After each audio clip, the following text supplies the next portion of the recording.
Hey guys, Julie here from Julie Aaron Designs. I'm back today with another Redbubble tutorial for you guys because you seem to really like my last video. And I'm actually going to address a couple of the questions that came up from my last Redbubble video. So I'm going to do a more in-depth keywords tutorial today. And then at the very end, I'm going to reveal my earnings from the last few months because I've been having people ask me to show my earnings. So I'm going to do that. So stay tuned to the end of the video so you can see my Redbubble earnings. So, okay, let's just jump right into the keyword tutorial. So I'm just going to use an example today to show you how to do this. So my example today I'm going to use is pink elephant. So imagine your design is some sort of pink elephant, right?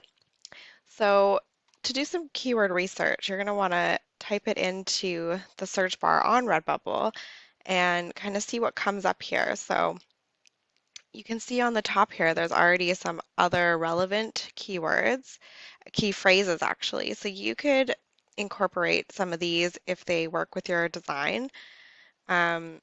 So that's one place to find keywords on Redbubble.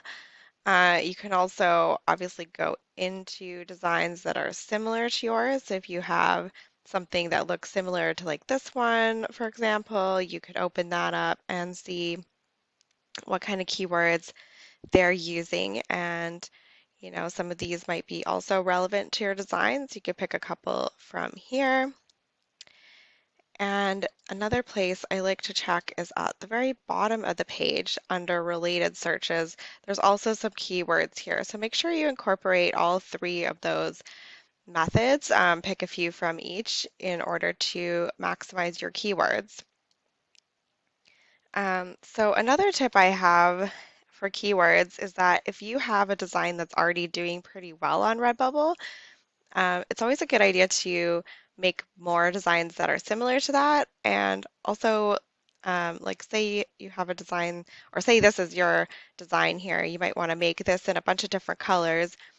And you're going to want to copy the settings when you go to create the new design. You can click on the little button and go to copy settings.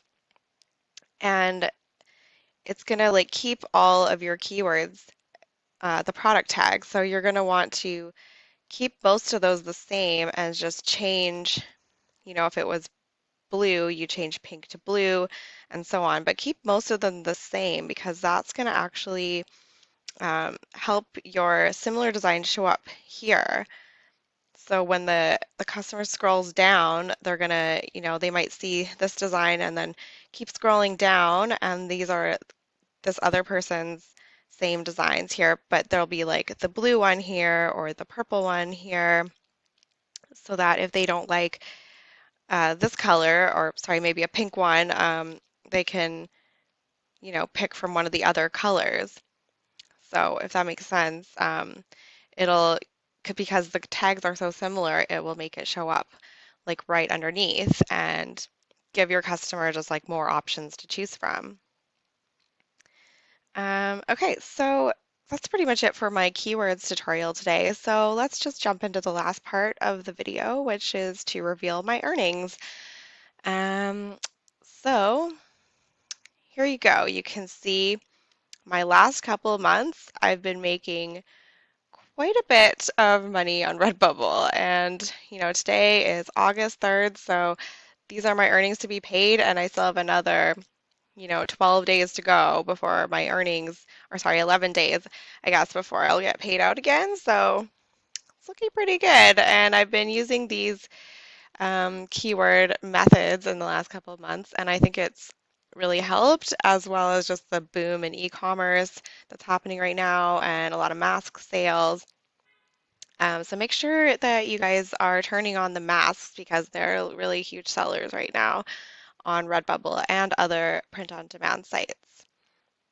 Anyway, that's all I have for you today. So if you liked this video, please give it a thumbs up, and we'll see you in the next one. Cheers.